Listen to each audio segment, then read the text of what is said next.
Lentynos lyg palangoj, o aš neturiu kurorto savo, norėčiau sėdėti drebėjai, toli nuo visko ir žnaibyti pelėdą, o betačiau mano pirštų žnaibo, nešvarus centai ir banknotai, pilni delnai bakterijų, jaudelės kirminai, mano nemačiau. Atsiprašau, kažkas ne taip su kasos aparatu išmušė didesnę sumą. Nueisiu pas vedėją paklausti, koks pūbų kodas. Šiandieno ryto rūšiavau prekės koldūnų, sudėjau ne į tą šaldiklį, sudėjau į mėsos ir nesuklijavau kainų, turėjau rašyti pasiaiškinimą.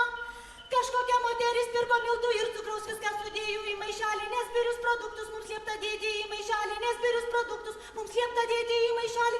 Tai nepasirodo, ta moteris buvo inspektorė, aš neprašyta prekės sudėjau į maišelį, šiaip aš viską dedu į celofaną. Jau ačiū pasimokiu su tokiais, tai vis vien rašo ir rašo ir rašo, pupanų susitinkam taip užnisenu.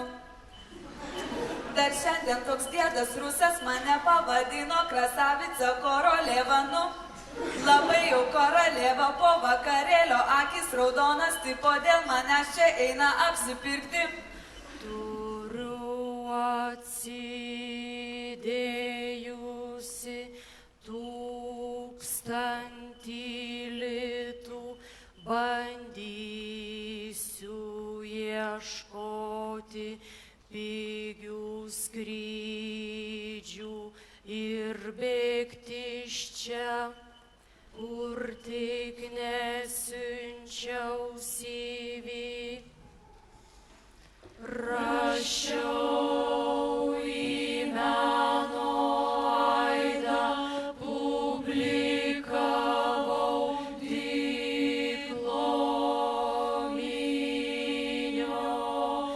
gabalus už 4 dalis gavau 210 litų.